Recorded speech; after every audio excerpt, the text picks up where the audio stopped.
and we're live. Maybe. Good morning. It's always a toss up. I never really know. No. I just hope we're live for the most part. There's probably a smart way to check this every week. But, Probably. but I just start it and hope for the best. Good morning. Funnily enough, the first two people in here have probably got the most opposing views of anyone on this topic, which is quite funny. That's a conversation I'd love to hear. You know, Harry and Hanley talking. That'd be great. So I'm just going to give a quick update on myself. Last week, after this podcast, I was written off. I don't know if I looked. I think Tash told me I looked ill when I got here, and then afterwards, I really got ill. For Tuesday, Wednesday, Thursday, Tuesday especially, and Wednesday, I was completely fucked. And I think I was in bed and I was not moving, and it's interesting because I guess it kind of feeds into work-life balance a bit and being prepared for stuff like this. But I missed my first day like ever. Almost since I've started doing this properly, I think I missed my first day. And I don't even think I needed to, but I just decided to because I was like, it's not the end of the world. And I need to just stay in bed for the most part. So I did my parcel and I just went home and called it a day, but it was not pretty. But we're back now. We got a bit of a cough, but we're here and we're here live to perform for you guys. Yes, that's the goal anyway. And I don't know how you're doing, to be fair. How was your week last week? Last week was sound. I've had it, to be honest with you. We were talking briefly about it before, but I had my first like quote unquote rest day yesterday, where I turned my alarm off at 4:30. Didn't want to go to the car boot. Decided not to bother. And then I did the parcels and 20 drafts, and that was it. That's all I did. And then about 2 p.m., 3 p.m., we went upstairs, we lay in bed, and we watched TV until 9:30 to 10 o'clock last night, and I went to sleep. And that is the first time we've managed to have time to do that in probably 2 years, 3 years, maybe. That sounds wonderful. Harry's really telling me it's not rest day, but it's as close as Chris has ever gotten to a rest day. So we'll take it, to be honest with you. Anyway, today we promised this, I think, 2 weeks ago? I think we got some kind of into the topic, and we are like, now we'll save it for a later date. And I can't remember how we actually. I don't know why we got into the topic. It was like a bonus topic for something else. I think we started with me deciding it would be a good experiment to wake up at 3:30 in the morning, and then I think that's how we kind of we briefly jumped in. Yeah, I remember. But the topic for today is obviously an always prevalent, controversial topic of work-life balance in business and anything really. To be honest with you, you can take it up with anything. If you're a keen sportsman, if you like going to the gym, anything you put effort into and kind of having that balance out and how you operate and live your life around those things. Me and Chris, I obviously within the group previously, I've been a reasonably big advocate for work-life balance generally, and obviously it kind of comes down to whoever's life it is, obviously, but I'm normally on the side of life and making sure there's enough time for it and fitting it in, and your business working around your life realistically and what you want that to look like and how you want to live it. And also just been a big advocate for life in general, like don't forget to live it. It is probably the other side of things. But yeah, mine's changed quite a bit. My perspective changed a bit. How my life has changed a bit. So I thought it'd be interesting to get into. And I think you are more definitely on the that it doesn't exist. It's a myth. It's an absolute myth.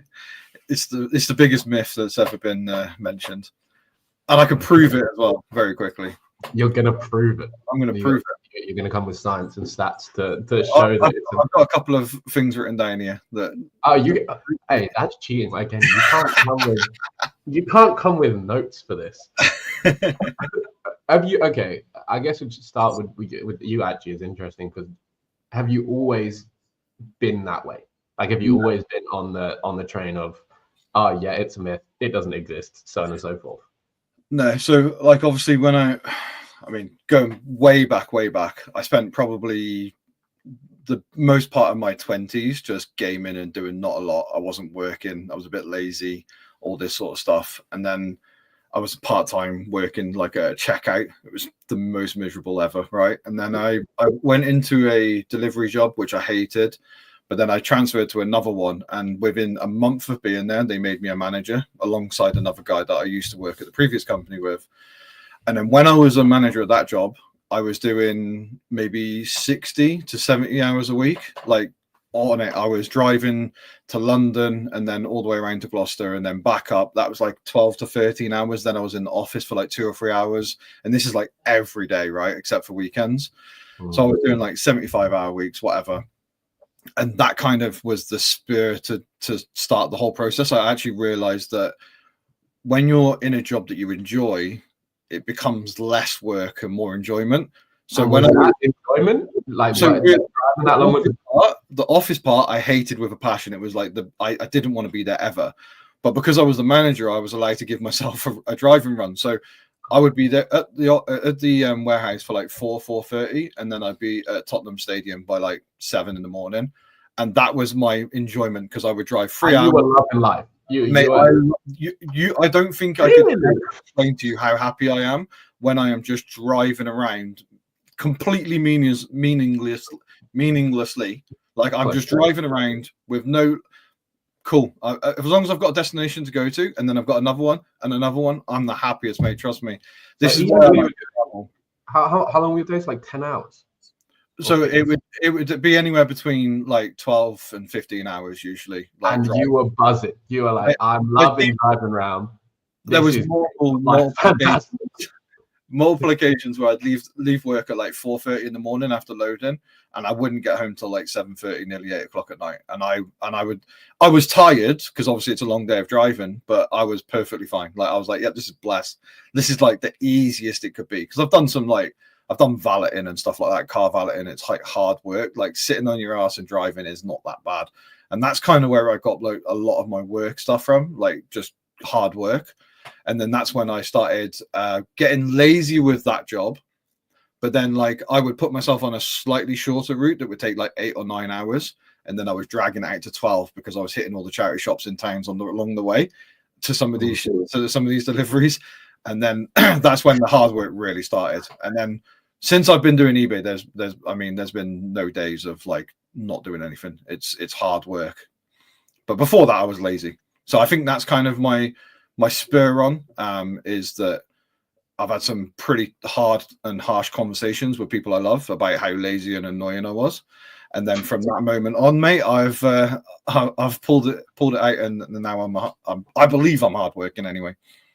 So it's interesting because I came from like a similar place, right? Like I was generally, I always knew I could work if I wanted to, right? But the problem was the want to do it was like the want didn't seem to exist anywhere I looked. But if I found something I liked, then I'm happy to dive into it and do it as hard or as much as I need to. But I was the same as you. I used to sit there and game for God knows how many hours a day. My mum had conversations with me repeatedly, although like I think I said this the other week that she wasn't like any like too pushy about it, but she was like, you need to do something. You realize at some point, like you need to get up, you need to do something. And I went through a few different iterations of things that I like doing. Like I went through my marketing business, I went through the crypto at one point. I dive really deep. Like I'll be doing that every single day, all day, until I'm bored, and when I'm bored I'll stop doing it as much. And that's kind of where my work ethic comes from. But outside of that, my work ethic's pretty poor. To like, this business has kept it in line, but I'd say out of all the things that I feel like I haven't been given in life, work ethic is not one of them. It's not a strong point. I know I never did my homework at school. I never studied. I never did anything. I never picked it up anywhere along the line, unless again it was something I wanted to. Then I'd be there early. I'd be doing it. I'd be all in. But you can't live your life a lot of time on those terms, like just waiting for something you want to do, because else you'll sit and do nothing half the time, or you won't be able to live is the other thing. That's a kind of a big thing. But in terms of this job, I started very slowly, right? Like I started real slow. I started a couple a day, and I started 5 day. I did 5 a day for ages. I think I did 5 a day for like half a year. And at first it felt like it was a bit difficult, but then it becomes very, very easy to do 5 a day ish. If you just have like a semi-consistent routine, like you can go to the car boot every weekend and get 5. It's not bad. Like you're never going to be, you shouldn't struggle too much to get 5. It should be reasonably simple, and you can put time into making them like decent items. But 5, I started 5 a day, and I did 5 a day for ages, and it was very simple. You know, I could kind of work how I wanted to. I'd rock up, I'd go to a few charity shops, and I'd end up with the 5. I'd never not stop myself going to the mall, but I'd feel very comfortable in where I was at. And then I went up to 10, and 10, I think I went up to 8, somewhere in the middle, but I went up to 10, and 10 was, it's still easier, right? Like I am on the lower side of things for sure. My time seems to be a lot more taken up, but in terms of working hours and sourcing and stuff like that, but generally it's still very manageable. And I'm still sit in a comfortable place for me. So how I view things and how I would love my life to be lived. And it's funny because I've spoken about it a lot, but it's not like for example, you see Harry and he's like off traveling, right? And doing cool shit. Whereas I am an advocate for work-life balance, but my version of that is I just sit and do nothing. It's just like, it's like I want the time to sit and do nothing, and I love doing that, and that is my end goal for my entire business, by the way, is to get back to the point where I can sit and do nothing, but having a good foundation of business and things set up so that I can exist like that. That's my end goal. And I don't, you said you kind of want to get back to where you were as well, kind of, or you have a place where you get back to. Does it look the same? So my end goal when I first started this was like I want to travel. Harry does it. So talking to Harry again, because I know he's a big advocate of this topic, right? Yeah, one of the only ones he's come up to is probably his favorite subject. So Harry is very much, I'll do as much as I need to do to be able to live the life that I want to live right now. Right now, Harry's very smart, so I don't think this is the case for him, right? But there's a lot of people with that sort of mindset and the way that they will deal with it like that will end up just continuously working until they're 80, right? Because they're enjoying their life, but they're not putting enough in to push themselves over the edge. So what ends up happening is you end up having to work a lot longer, right? Whereas I think Harry's smart enough, he does a lot of investments in cryptos and all the other stuff. He wants to do other businesses and stuff like that as well. So I don't think it will happen to him specifically. But then I've got the mindset of I want to work really, really, really hard and get as much done as I possibly can until I'm 55. So 55 for me was always the goal. I think it's the age where you're just young enough that you don't have to worry about it too much, and just old enough that you're wise enough and understand everything, right? And I've got 17 years until I'm 55. So theoretically, I've got 17 years to work out how to take this from something that I'm currently doing to get to a point where essentially my end goal is to buy a motorhome, and then I'm never stepping foot back in the UK for more than like a month, a year. Like that's the dream, right, for me. But I've got to work out in 17 years, which is a very long time, by the way, to work out how to get to that point. Because I've worked out how to get from £300 invested in up to a 50 grand stock list with like X amount in the bank and a couple of vans and all this sort of stuff, like and full-time employee coming like with Tasha, and then a potential like a part-time employee coming in as well. Like I've worked out to get from £300 to that, so it shouldn't be that hard to get from this. Theoretically, it shouldn't be that hard to get from this to I'm not doing anything after the age of 55. Now, I know that Harry said there, you know, you might die tomorrow. And, you know, there isn't a big there's a big sort of thought about that. And that is something that I consider a lot. But and this sounds very morbid and horrible. And if you take me personally and you take all of the family out of like it, like obviously I've got kids and a wife and whatnot, right? You take everything else out of it. if I die tomorrow, I'm happy with what I've done so far. Like in terms of work, in terms of, there was a period where I wasn't, but I feel like I've made up for it a little bit now. Do you know what I mean? Like I feel like I've done enough and I'm on the track that I want to be on. So if it all ended tomorrow, or I got told that it was all going to end tomorrow, I would obviously be like, oh, I wanted to go and do this and this and this, but I feel like I've already put it in the right sphere of where I want to go. So if it was to all end tomorrow, I'd be like, well, I feel like I've got very, very dark very quickly. You know what I mean? I'm just trying to say that I know that if you're putting yourself on the right path, or at least what you believe to be the right path, like even if it was to go like that, then at least you're doing what you think is right. That's the main thing. Yeah. So the was funny. I love your goal because I feel like it's super attainable. Like like in the fact you say you got 17 years to do it. Like my goals have always been attainable. I've always hit every single goal. This year specifically, for the target that I put for the total of gross or whatever, is probably the hardest goal I've put on myself. Yeah, but your life, like the fact that your overarching life goal is not anything crazy, right? It's not like I want to be like I want to have 10 million in the bank or something like that, which is still achievable, to be honest with you. But like it's not.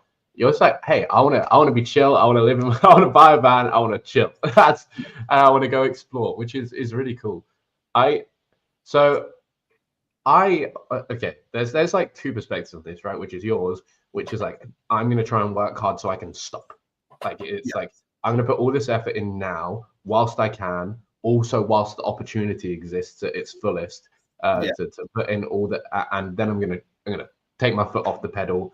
Everything's gonna be set up. Life's gonna be great. I can do whatever I want at that point, whenever that point may be. And then there's like my perspective, which is generally, I think you can get to your end goal and do it without causing yourself too much, missing out on too much, and or causing yourself too much effort along the way. Because for me right now, the way in which I'm working doesn't feel like I'm working. Like right now, my days, I work long hours. Like it's not, I'm not a complete, like I don't slack off generally. There's days where I do, but generally I work from Monday, Wednesday, Friday from 9:30, 10 till 8 at night. It's not like a super easy like hours or anything like that. I don't work, even though there's minimal hours you could work doing eBay and very loads of different ways to do it. It's not short, but I never feel with this job specifically or anything like that like I'm going to break. Like I never feel like I'm doing so much in this that I'm going to break and that I'm tipping myself over the edge of something that I don't want to come back from. Because I think that's the other side of things. There's the, you need to live as much life as possible. But then there's also don't break yourself working. And the thing I always think about is do something that is sustainable. Because you can grind your ass off. Like, for example, you doing the 3:30 the other week, right? Like, I look at that and I'm like, okay, yeah, I get what you're trying to do here. Like you're gonna try and get as much work out as possible for the next couple of weeks, and everything will be super efficient. You'll get so much done. But in my head, I'm like, you just can't do that forever. Like you can't. You're never gonna be able to. Life gets in the way too much to make that exist. But that's it. I'm gonna have like an argument with myself all the time, because then there's the side of things where like, well, you've got to sacrifice to make it work, right? Like you could, if you really wanted to, be like, okay, I wake up at 3:30 every day. I go to bed at 9. Nothing's going to stop me doing that. Like everything else, I'm going to get everything I need to do done before 9. I'm going to take care of my responsibilities. Outside of that, I'm in bed, I'm going to sleep, and I'm waking up at 3:30. Like that's my whole shit. But I think that allows you no flexibility in life. And I think that is one of the benefits of this job is flexibility. Like you can, and if you need to, and the higher you get, the harder it gets, to be fair. Like the more items you want to do or the more things, the less flexible it gets because there's not enough time to be flexible. But there's a certain levels in this where you can move and shift everything around. Say if you want to go away for a long weekend, you can pile a few days extra work in earlier in the week, and then suddenly you've got the weekend free, and you can do the parcels on Monday. I've got a quick question on that. Do you think, because I know I don't, right?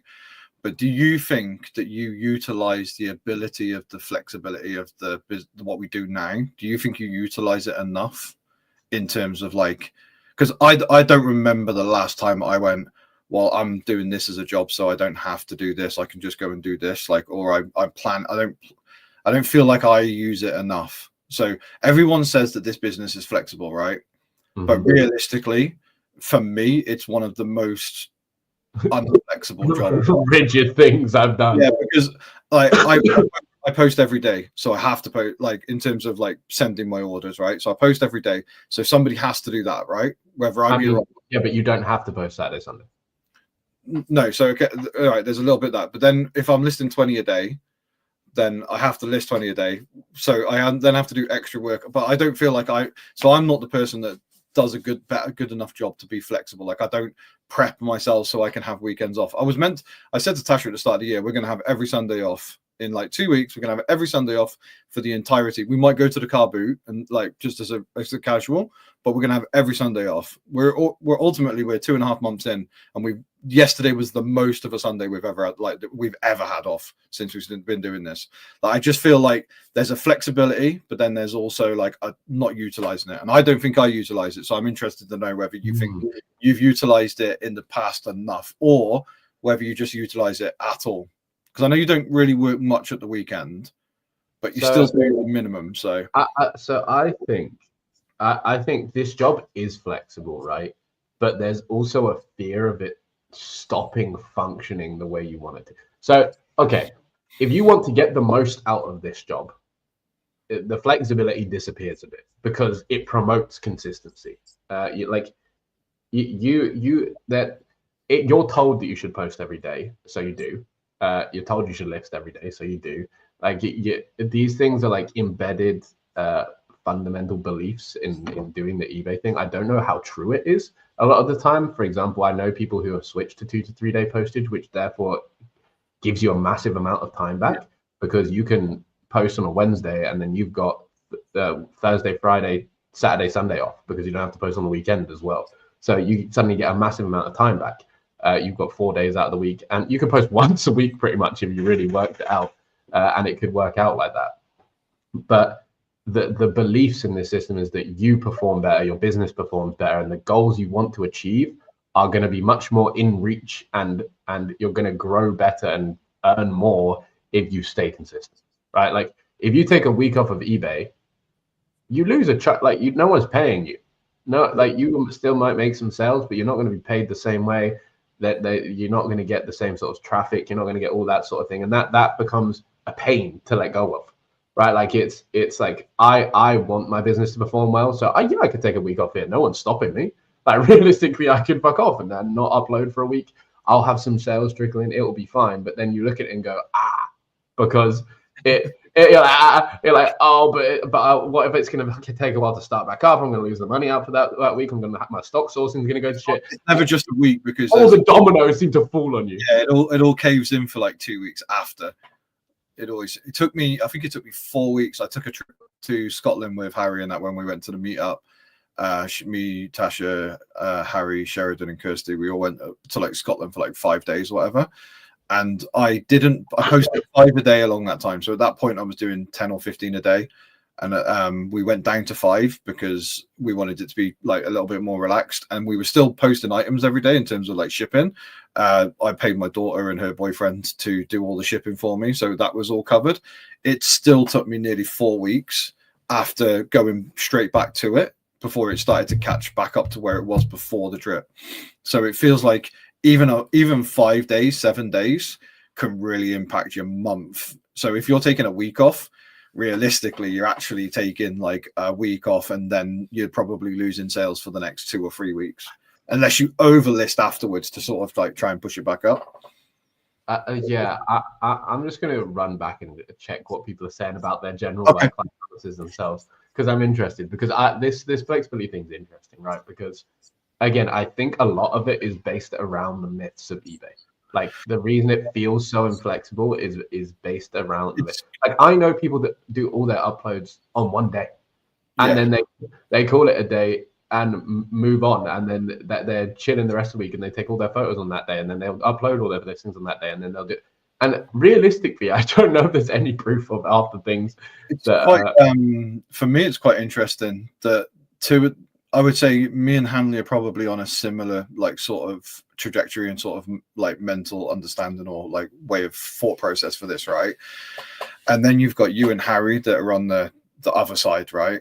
And it's quite interesting that me and Hanley, I think we're around the same age, give or take maybe a year or so. I think she might be slightly younger.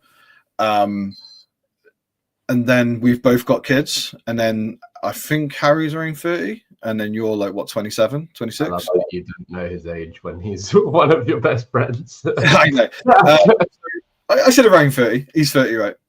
So it's quite interesting that the two younger people without kids are the people that are not more interested, but like have the sort of mindset that the life side of it is to be balanced, and the people that have got kids. And I think one of the reasons why I'm less so about the life balance in terms of that is that my kids are a lot older. Like Hanley's still got like a couple of younger ones, but like my daughter's moved out now. Like she's 18 this year and she's already moved out, and then my son's like 15. So like they're already at an age where they don't want anything to do with me like 90% of the time anyways. He's just sat in his room playing Rocket League and shit, you know what I mean? So like I ultimately they need slightly less attendance. Obviously you've still got to do the basics, right? But in terms of like functioning adulting, like in parenting, like we have a little less to do. So I feel like the fact that is a thing means that we can dedicate slightly more time to this, right? Because at least from my perspective, Hanley's is a little bit different because her kids are a little bit younger. Yeah, Hanley needs to be back up. Like a lot of the parents here actually, like with younger kids, that you see a lot of people in the space, they need to be done by 3:30. They have to be home. Like they need to be done with work. They have to pick up their kids and they have to get back to parenting life, which is, I think, the more responsibilities you stack, the less flexible life becomes, obviously. Right? Like, this is what Hanley's saying here. People choose to half-ass it for 7 days a week instead of sorting their time management issues out, working hard for 5 days and then resting the other 2. So this is one thing that I massively struggle with, because I am the master of making a 2-hour job last 6, like a master of it. Like this is one of the reasons why the 3:30 thing was a great idea to me, because when I'm on my own and I've got nothing else to do but list and picture and do all that stuff, right? I'm really good at it, because there's nobody on Instagram posting anything because it's 3:30 in the morning. But as soon as it goes past like 9-10 o'clock, I'll be on Instagram. I'll see one post and then I'm on it for 2.5 hours. And that's one of my biggest downfalls in terms of like, so I think if my time management was better, maybe that my ability to like relax a little bit more would be like better, if you know what I mean. So I was going to say, this is going to be one of my points coming to this. I think the actual solution to, work-life balance as such is normally the harder working people are more capable of having a better work-life balance, right? Yeah. So I haven't discussed my schedule, but my schedule is in the bin, and my schedule is terrible, and my work-life balance is not great. Like, yes, I will take a lot of time to myself and chill and not rush anything, so that feels good. But in terms of getting other stuff done and making time to do other stuff, I don't do it. And it's because my time management and my ability to work hard in those short spaces of time and get everything cracked out. Like when I come back from sourcing, I'll sit here for an hour, like take an hour to get going again. And somewhere in the middle, like around my lunchtime, whenever I sit there, I'll sit and chill and have lunch and relax, and then get to sourcing again. And then maybe and then, for example, I won't push myself to do everything before I get home. I'll then have dinner, chill again for a bit, and then do my listings before I go to bed half the time. And it means that everything just gets spread out. And suddenly, I've got time throughout the day, but I got time for nothing else. I can't actually fit something substantial in anywhere because I'm busy taking my time doing stuff. So if you want to get stuff done and also live life, the best way to do that is what Hanley said, literally, is if you've got good time management skills, you work efficiently. So when you're in work, you work for however many hours and you bang out the work properly, you get it off and then you go. And then you're free. You're free to exist. You can run. You can go spend time with your kids. You can go to the gym. You can go travel a little bit on the weekends or whatever. You can set up your life for a better situation. For example, right now I'm thinking that I'm going to go to Australia for 3 weeks. I haven't done a single thing to set myself up for that. I don't even know how I'm going to do that. But I think it's just going to be turned off, to be honest with you, because I know of myself that I'm not going to get ready in time to make it make sense. A 3-week holiday is an absolute nightmare to like prep for, because if you're I think we did a very, very basic like understanding on it, but if you're listing 10 a day and then you go in for 3 weeks, that's what, 7 times 7, what was it? Maths 70, and then times 3. Yeah, 70 times 3, whatever that is, 210 in the draft bank. Yeah, 210 in the draft bank. And one of the things that you brought up, which actually was the thing that I didn't think about, was like, I was like, 210, you can list and pitch your 210. But one thing that you mentioned was like, well, actually, you've got to source the 210 extra items on top of what you're currently doing before you can even think about doing your draft bank or your pitches. So that was one thing so for me, a 3-week would be a no-no. I would have to, like, I mean, Luke's just gone to Thailand for a couple of weeks. Was it 3 weeks as well? Yeah. And he's turned off his entire store. And I think that would be the way to go.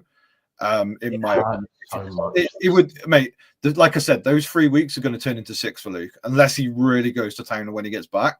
But when you've taken a 3-week holiday, it's going to take a week for you to get back into the routine of things. It's going to take half a week procrastinating and moaning about the fact you're not still in Thailand. And then you'll be like, so it's at least 2 weeks before you're back and the cheap food. And Harry does it as well. Like, Harry does a pretty good job. Like, I know he goes on holidays and stuff like that, but he does a pretty good job of like getting stuff drafted and ready to go prior. Now, obviously, he's got a little bit more of a reserve in terms of listing, so he's got like a bit of overstock that he can list. And I think he's employing his mum or whatever to do postage and stuff for him. So when he does go away, he can still maintain all of those things, right? And then while he's away, he'll spend an hour a day on eBay just ticking off all the boxes, replying to any admin stuff or whatever. And that's a really good way of doing it. But again, I think a lot of it is just based around how many you're listing a day as well. Like, so this is what I was going to say, right? Is I think that's what I said earlier. It removes any flex. Like, I think I don't know how many listings Harry does. Probably around the same as me, which it's 10. I believe it's 10 a day at the moment. But Hanley does like 30, and that becomes way less flexible. And if you want to do 5 days, like that. Yeah. You can't just catch up on 30 super easy, especially like the packing or parceling of things, and then the sourcing of it, and then the listing of it. Everything becomes so much more time consuming. Like, I can reasonably catch up on 10 kind of whenever. Like, I can. It will take me about 2 hours to do anything I need to do to catch up on 10, which is, and that's working at a decent pace. If I really want to push it, I can push it to like an hour and a half maybe, and that would be good if everything goes well. But if you've got 30 to 40 to 50, like, obviously there's not that many people doing it, but it becomes a different ball game. You have to make everything work. Yeah. Sorry, I underestimated Hanley. Hanley's doing 40 a day. I think what helps with Hanley is like, so the speed of, I think she said the speed of picturing was a little bit easier. The listing is probably one of the longer parts, but then depending on what the item is, right? So I've seen big things that she's packed up before. If she's got a bunch of little boxes, it's probably not the hardest thing in the world. But if she takes a weekend off and she sells 30 a day for 3 days, right? And then Monday morning turns up at a post office or whatever with like 90 items, and some of these are like insides of, like the archways, you have those plastic things. I swear I've seen her pack one of those before. Like, imagine if she had and car bonnets. I know 10 of those. She had 10 of those and a bunch of like little alternators and stuff that are like super heavy, big and bulky. She rocks up to her post shop on Monday morning and goes, oh, by the way, I've got 90 of these. She'd have to do 4 trips in the car. Like, it just makes it infinitely. Post office could never. My, No, my, my shop mate, they hate me at the moment, and I'm only taking in like 15 a day. I think I saw Tasha say that somewhere, that I can't remember where I saw it, but she was like, yeah, if we turn up with too many parcels, they get annoyed. If I don't do the post from Friday to Monday and I rock up, now I scan all of my own posts. So like I scan all the items and put them in the bag. They still get irritated with me because of the amount of space that they don't have. So I would just have it collected. That's fair. The you know what's interesting? Okay, two questions I want to ask people. So firstly, I saw Xander, I saw Andrew Money Mentor, I saw a few people talk about being mortgage free being their end goal, and like that being their mark of freedom because they don't have to think about the fact they have to pay this thing. Obviously, it's probably from a ill-informed point of view, but like there's still so many other things to pay other than mortgage, right? Obviously, it's a massive chunk, but like you still, I guess it makes it a lot easier realistically. It is that large chunk's taken out, and your cost of living goes from whatever that may be, and like cut by like 2/3 probably, down to whatever you need, because rent or mortgage is probably the highest thing for most people. But it's interesting that that's everyone's like, I feel the weight lifted off of me, right? Because I think that's what drives a lot of people is the responsibility. Like you've got bills to pay, you've got children to feed, all this sort of thing. But what do you feel for you is like your driving force? Like, do you feel that pressure when you're working? Do you feel like, oh, I've got this weight on my shoulders that I need to carry and pay for and deal with? So it's really tough for me, right? Because this is going to sound like people know my situation. Like I'm not arrogant. I don't have loads of money. I pay myself the bare minimum, right? But I also have like a very limited expenditure. My rent is very cheap. My council tax has gone up like everybody's has. But like in terms, other than that, I have a car that costs me like £220 a month to pay for. I've got that until September next year. But other than that, like I have a decent like cost of living, like it's relatively cheap, right? So in my head, I don't stress about the idea of Tasha's put yes about the stress, but I don't stress because of the idea of needing to pay for things and making sure I've got the money, because at no point since I've started this have I ever thought I can't pay us this year, this month, right? Or anything like that. So it's always just been a natural. So I've never stressed about that. The stresses for me are me overthinking a lot of the things that I want to do. And I've spoke about this loads, but I flip-flop a lot on whether I want to take this to the next level, the next level, the next level, the next level, and keep pushing it, or whether I just want to buy a van, turn it into a camper as early as possible. Fuck off, right? Like I go through this mental struggle on a daily basis, and a lot of my stresses come from my own pressure I'm putting on myself. And I think that feeds back to, like 8 years ago when I was a bum delivering pizzas part-time at Pizza Hut, hating my life at like 30 years old. And now every time I think back at that, I go, I've got a chance here to really do something that I enjoy. Like I enjoy doing this, but ultimately all of the pressure, like Tasha is a saint, like genuinely lovely, right? She never puts any pressure on me. Like if we don't have the items, it's like, cool, no worries, don't worry about it. We can do this, we can do this. She's so chilled about everything. All of the stress and all of the pressure comes from me and my own state about. A lot of it used to be comparing. I've said this loads of times, but I compare myself to some of the people in the community that are much better than I am. And that was one thing that I used to stress about. And in fact, there was a period in maybe like 4 or 5 months ago where I was waking up at 2 o'clock in the morning with like minor panic attacks about how shit my life was compared to other people's.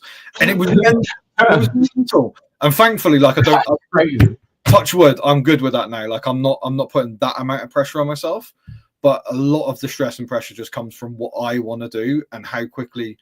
I keep saying 17 years is a long time, but I've been doing this full time for 2, and I've made good strides. Yeah. But I just, do you know what I mean? Like there's a slowly catchy monkey, but ultimately the stress and the pressure comes from me wanting to do as much as possible and not seeing.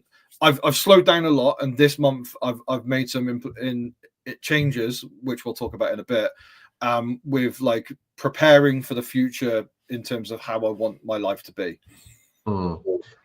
So this is my question, right? Like, is we've talked about work-life balance, but I don't even feel like we've talked about what we think it is, right? Like what does work-life actually, everyone generally, what does work-life balance mean to you? Like, so when I say work-life balance, what comes to your head? What does it look like in your head to have work-life balance as such? If forget the fact you don't think it exists or whatever, what do you think that people mean when they say it? Like, realistically, right, you want to be doing, so the difference between what we do and what a 9 to 5 job is, right, is that at a 9 to 5 you turn up for work and you make your work for that day last as long as possible, right? So you go 9 to 5, right? Whatever I need to get done can be done in 8 hours or 9, whatever, right? And then when you're doing this job, I feel like I do the same thing, so I make it last as long as I possibly can. However, if we were smart, we would get that 8 hours work done in 3, because it's doable. Like, if you really wanted to knock it down and do it, and just get that done. And as long as you're paying the bills, and you, like, George Ross is a great example. I know he's just popped up on the screen for us there. Like, he does all the school runs. He pays the, well, I mean, his wife obviously works as well, but like, he's paying a lot of the bills. He does the school runs. I'd imagine they go on holiday and stuff like that, and just, they don't have to, they're not stressing about money. That's a great work-life balance. You can do enough to pay the bills, still spend time with your family, and then go on holidays. Like, that in general is work-life balance. However, it's still a myth. So mine is basically the same, right? So I think my version of work-life balance is a lot of it derives from figuring out what you want, right, from life, right? And I think it's kind of been covered generally in the chat, but it's having enough time to do the things that are important to you. And that might just be work. At certain points in time, that might just be, hey, all I need to do right now is work hard, sleep well, and eat. And that can be your balance for the moment. But generally, it's whatever you deem to be important and like non-negotiables in your life, or things that make you or bring you fulfillment that you need to feel like you should implement into your life. Like, if you look at oh, what else should I be doing right now? What do I enjoy doing? And I don't have time to do any of these things I enjoy. Then something's off.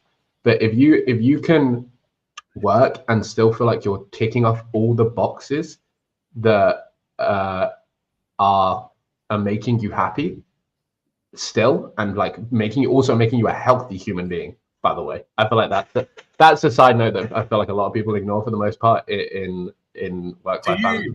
Do you think that there is such thing as life? Like, because we've put, obviously, in the thumbnail, we put 99% eBay, 1% life. Yeah. Do we think there is ultimately a way in which it is 1% eBay and 99% life? Like, in my opinion, Harry does a very good job of balancing it, right? But I mean, obviously, we only see a lot of the stuff that he puts on Instagram, and how much, like, I know a little bit more about how much he works because we're friends and stuff. But is there an element of working too little and enjoying life too much? Yeah.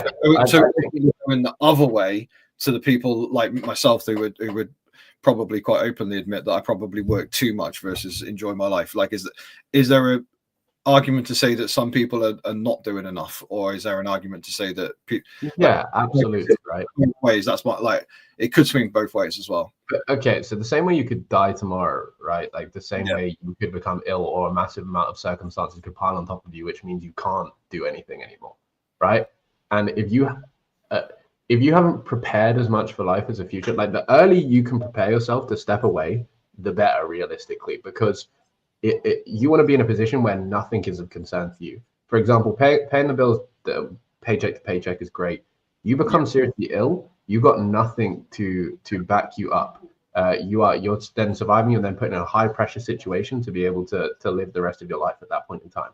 And spending the time with the kids, although it is great, you don't have anything to support the kids anymore because you didn't put working up front to make it work. But not that I'm like an advocate. I 100% think you should spend time with your loved ones as much as possible. But you could say that, hey, if you put all that work in now, all the effort in, or if you're not putting enough work in to prepare yourself for the future, you could end up in a whole array of terrible situations. Like realistically, you could die today, or you could become seriously ill and not be able to do anything. in that context, I've got a question just in terms of like enjoyment. Do you, Harry and Hanley as well, like this question is for both of you guys because you have the similar sorts of views. Do you enjoy eBay, and do you like, and not just like as so if as a general like thing, because there's obviously there's sourcing, there's pictures, there's listings. On a scale of 1 to 10, how much do you enjoy eBay, but everything like all together mashed into one? So you can't pick an area that you enjoy the most. Like, what's the number out of 10 that you actually enjoy? It'll be a delay response to that, but yeah, I do like okay, the same way I say that though, that you need to have a good mind for the future, right? Like although that, you know, living for the now is 100% important in my opinion, and making sure you enjoy yourself every day and be present, preparing yourself for the future you can't escape from. Like you have to think about it, you have to prepare for it, and if you're not working hard enough now to compensate for the fact you won't be able to work as hard in the future, then or prepare, even working hard, but for example investing, putting stuff away. And I don't do a good job of this, by the way. This is not me preaching like I'm doing any of this. It's just I think you can definitely have both sides, and if you're living life too much and you end up in a much worse position when you're older, or you work too much and miss a lot of your earlier life, and then you're living for the fact that you're older. That's what you're hoping for. So that, like I said, I think the balance is being able to do both as you go along, and prepare for the future, earn enough whilst living your life as you go along, and kind of that's what I view as. That's what I view work-life balance as. But I just don't think that there's any balance that exists that works, like period. Because for me, there's either you're not doing enough because there's so much that you can be doing, or you're doing too much where you're just not. Like I put myself in the camp of probably doing too much, but then that's probably built out of the fact that I don't do stuff in very tight like time frames. Like I'm not going 2 hours smash out listings. I'm doing 5 listings, then I'm watching some stuff on Instagram, then I'm going back to it doing another 5 or 10. And maybe time management is the biggest thing that's keeping me from being able to enjoy life more. But ultimately, like so my average day, right, I wake up at like 5 o'clock in the morning. And then I go downstairs, get the coffee on, and I start printing all the labels out for the sales, whether that's Vinted and eBay, right? And then I'm obviously skewing them up on the backs or whatever. Do all that. Then I have like a little thing where I go onto eBay, answer any questions. I'll go onto the ending to date and have a look at how long they've been listed for. Sometimes I'll rejig titles and pricing. Then at 7 o'clock, I'm listing everything. There might be some drafting in there and pictures amongst it. Then I go and do parcels, and then I'm at the charity shop by 9. I don't leave the charity shops until like 4:30, 9 o'clock. And then I'm home, have something to eat, and then I catch up on anything else. Now I'm super fortunate, and it's a hindrance and a beauty as well as having Tasha on board, because she'll source a little bit for me and she does the drafts and some of the pictures and stuff.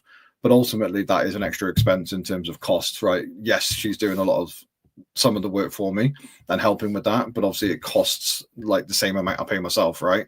So you essentially have to make 2 incomes on a similar amount of work that one person could theoretically do. Now, I'm not saying I couldn't do it all on my own, but I could imagine that would take like an infinite. I'd have to be so. Oh yeah, you'd need to be so much more efficient, way more efficient than I am, and I just yeah, I think it's really interesting. But so this is one thing I've got written down here, right? So in terms of to back my argument. Oh yes, this is your proof. To back my argument, work-life balance is a myth. If you work a standard 9 to 5, right? Do you think you have work-life balance? Bearing in mind that most 9 to 5s have an unpaid hour in the middle, so that 9 to 5 ends up being like 9 to 6. Yeah, you definitely can. I mean, it depends on, again, how you use your time outside of it. Yeah. So I looked at it, right? So 9 to 5 plus you got, what is it, like an 8? What's 9 to 5? Is that 9 hours or 8 hours? My break. 8. So then you have an unpaid hour in the middle, which turns it to 9, right? And then let's just say the average person has around a 30-minute commute there and back, right? So that's an extra hour. So you're already looking at 10 hours, right? And that's 10 hours of a day that most people are up for around 16.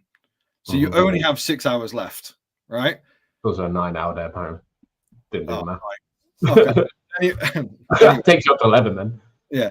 So anyway, then you have like, say you've got 2 hours in the morning, you've got to have breakfast, and this can be like taken into this is your life. But if you don't like, if you're getting up, you've still got to have breakfast, you still got to have coffee, right? So then you've got to commute, you got to do all that. The maximum you're getting after eating and doing all the other stuff is around 3 to 4 hours a day. Now, yes, you will get 2 days off a week in most jobs, but realistically, you're getting 3 to 4 hours of like actual time to yourself.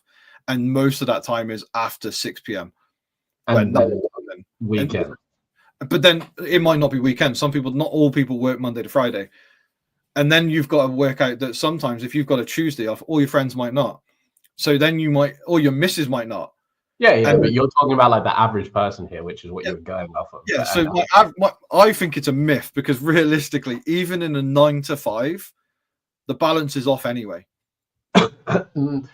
Yeah, but you're expecting balance to be 1-to-1. But balance is never going to be 1-to-1. But again, like I said, balance is not like, oh, you should have equal parts play as you should work, because I think that's just unrealistic. I think it's about making or doing or having enough time to do the things that you want and that you love, and the other side of life that isn't the working. And if you can fit that all in, and like you can make it work, and you do all these things that bring you joy outside of work, fantastic. And I think that's the most balance you're going to get. And if you're hitting those notes, boom, you're smashing it. But in terms of ever getting like 1-to-1 time of I'm relaxing, now I'm working, now I'm now, like, that's never going to happen. Maybe that's an idyllic world, but I also believe that if you do what we're doing, like what we're doing right now, you can't have a work-life balance, because even if let's just say you source from 9 to 5 like I do, like you've still got to do all the other stuff if you're on your own. Like obviously I'm fortunate that sometimes Tasha can do a lot of that other stuff, but it's so difficult to get it right. I think you're always going to be working more. And then also there's an element for me, right? I fucking love what I do. Obviously there are dips where I want to end it all and I don't want to be doing it anymore. But in terms of like what I do, I fucking love what I do. And if, say for instance, Harry wants to go and have an espresso and a croissant, right, at a coffee shop for an hour, and he fucking loves doing that. But I fucking love going around car boots. Like ultimately, mine progresses where my business goes, and his is progressing where his life is going in terms of the way he wants it to. So realistically, we're both doing exactly what we want, but I don't know. I just don't feel like you said, like a lot of what we do doesn't seem like work. I don't like. Yeah, if you're fortune, it's not the fucking people. Like I get messages on Instagram because I'm quite open on Instagram. I'll put like where I'm going, what I'm doing, how many shops I've been in, what I've picked up, and people are like, "Fucking hell, you work hard." I'm like, nah. The cunts that were on the road at 6 a.m. building a motorway, they work hard. I just put a lot of time into a lot of what I do. Do you know what I mean? I sacrifice. Like I'm not working hard. I'm walking around charity shops buying items.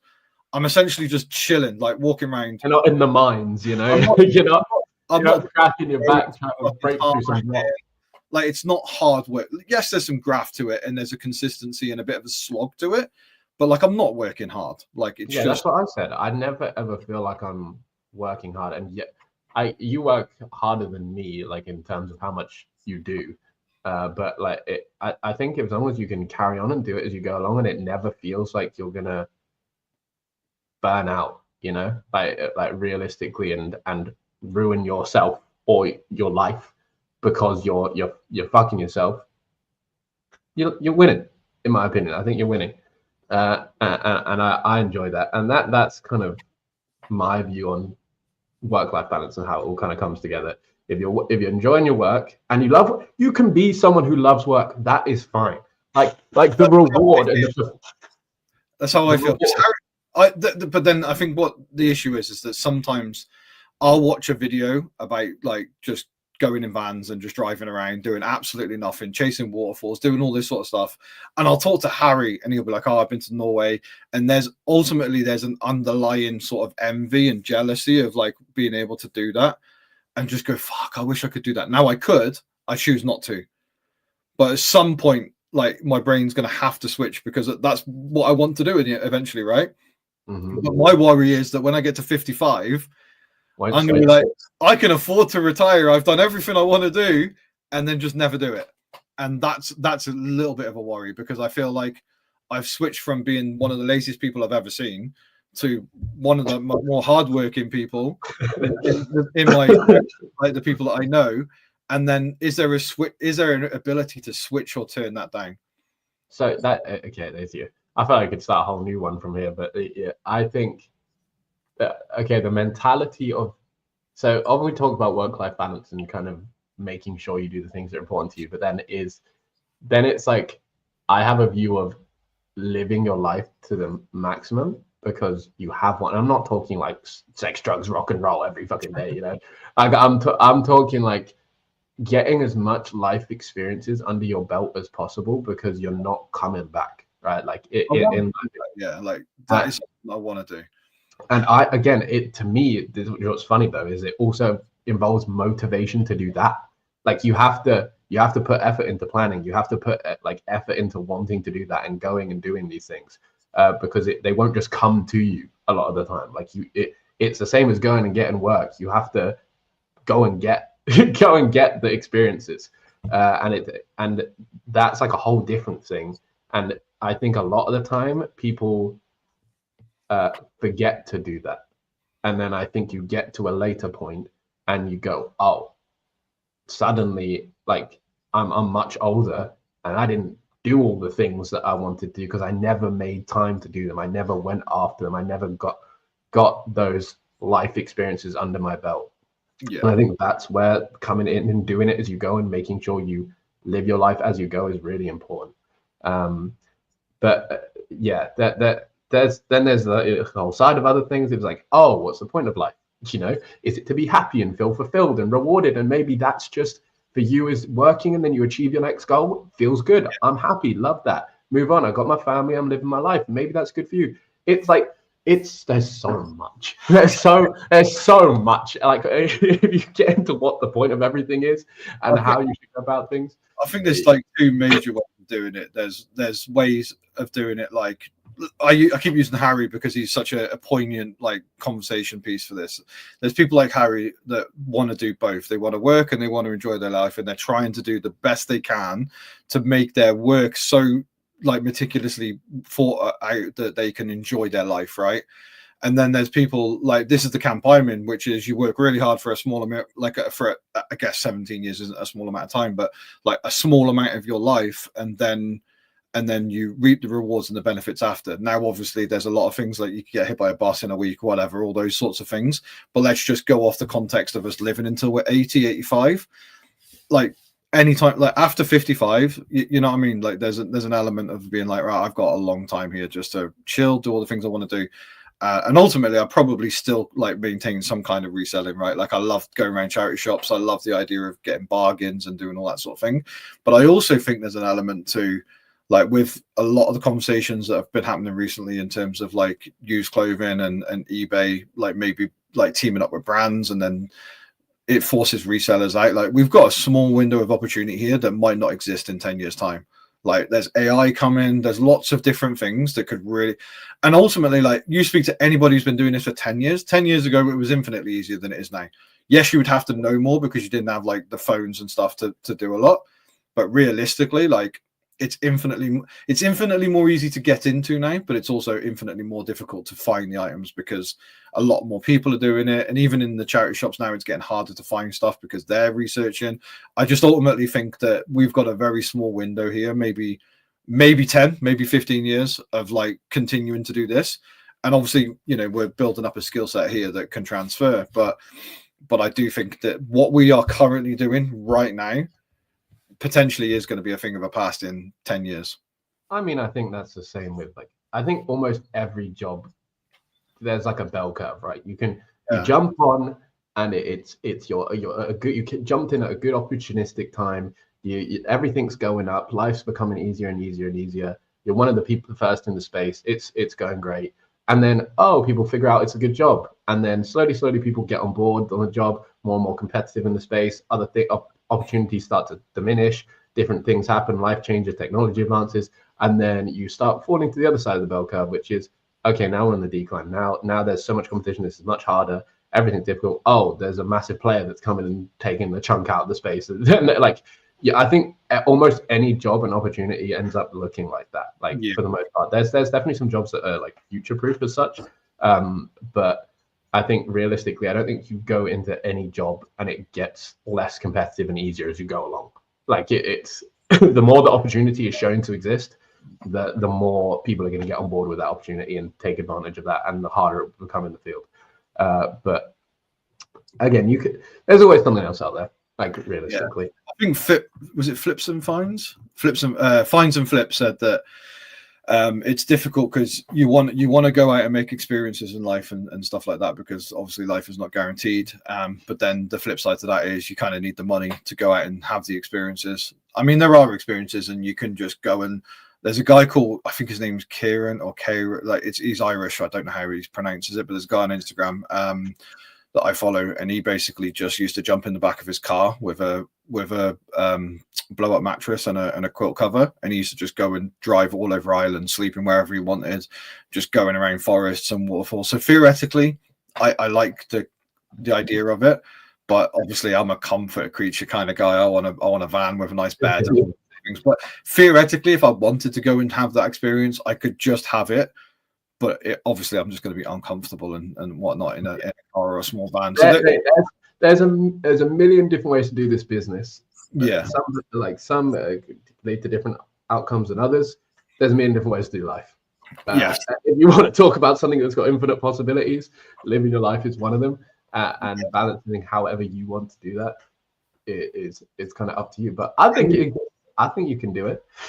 And then there's people like us that add extra work to ourselves. So we put all of the reselling stuff. Then we started doing the podcast, and then we've got the Reseller Group now coming in as well, and sort of giving us volume.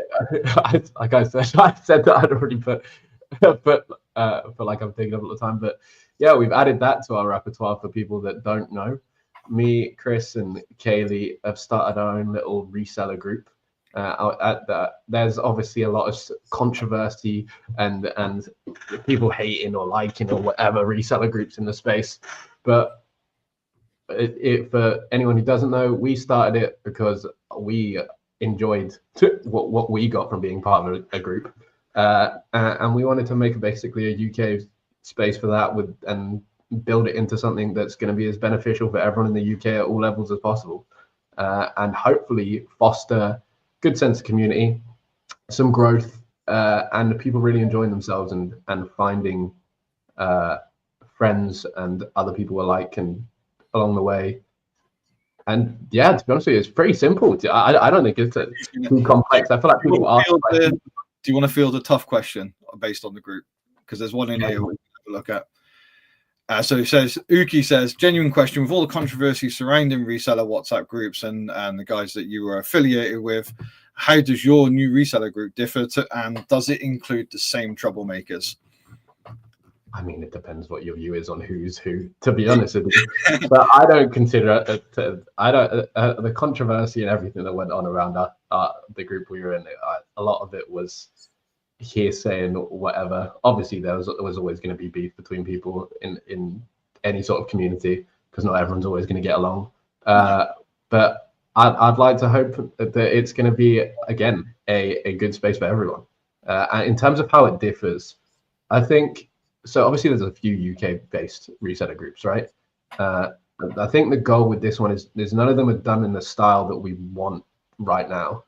And hopefully our plan is to grow it into something that delivers again as much value as to as many people as possible, and ours is going to be mainly focused around calls and talking to people and actually engaging with each other on live and stuff like that, and I think obviously that there's not that many that do. I don't think there's any that do that in the UK. I think there's a few that are based around discords and maybe WhatsApp groups, for example. But in terms of something that's based around people that's meeting up every week, talking, sharing ideas, and kind of engaging in that way, I don't think there's anything like that. And then also bringing in people to teach and further people's knowledge, I don't think there's anything like that. So in my head, there's a space for something a bit different. I've enjoyed the one I was in, so I'd like to bring something like that to the UK. So this is one thing I will say was that so I was very skeptical, and I am a believer that you can get as much information as you want from anywhere on the internet based on what we do. So if I wanted to go onto Instagram, if I wanted to go onto YouTube, I could do all of the above. I could search Google, I can ask ChatGPT, I could do all these things, right? And all of them will point me in a similar direction to what these groups can do for you. But the difference is that you can ask people, like just normal people that have been put in very specific situations, how they dealt with certain things, or just like anything like that, and you can get instant feedback and you can rebuttal and bounce these ideas off. And I was very skeptical initially before I joined the group that we were in. I didn't want to do it. I didn't think you should have to pay for it and stuff like that. But what I actually found when I joined the group was it was infinitely more beneficial than I perceived it. I perceived it as just like a community or whatever, but I had some very, very good conversations in there with some very intelligent and very well thought out people. And I've said this multiple times, but I joined in November, and from November to now, like in terms of the listing quality, the picture quality, the title structures, everything is infinitely better now. Based on just talking to like-minded people that know what they're doing. So and then obviously one of the downfalls of what people were talking about in the other group, like negatively, was just that it was surrounded by clothing people, and people that weren't involved in clothing felt a little bit like it wasn't for them. But one of the things that we're looking at in this group is we're very aware of some of the things that were said about other groups, and we're actively looking at trying to push past those things and bring in the things that people weren't feeling they got. So there are going to be way more categories in there. It's not just going to be clothing and stuff like that. So I do think there's an element of there's community, and obviously there's an element to the community coming to us and telling us like some of the things that they would want from the group as well, and we can try and implement those to make it a flushed out and very, very sort of like collaborative community. Yeah, don't overpromise now though. Don't overpromise too early. We're gonna try our best. This is the thing, right? Like with ventures like this, like obviously you go in with a dream of how you want it to be, and then like you've just got to sort of tick all the boxes and plan it all out and try and make it what we want from it. But obviously it's very early, so we've got a long way to go. So yeah, feel free to check it out if you're interested, or give one of us a message. But that conclude. Well, I mean, it might not conclude. There might be another round 2 of work-life balance debate in the future. But thank you all for coming and participating. And we'll see you next week. Not sure. Do we have a? I don't think we do. We haven't even set anything up yet. No, okay, we'll figure it out later. But thank you very much. I hope you enjoyed. And if you, you know what? One thing we need to subscribe if you're watching. Like the video. Subscribe if you're watching. And yeah, thanks for coming. Hopefully we'll see you next week. Outro time. Oh yeah, let's go. Peace.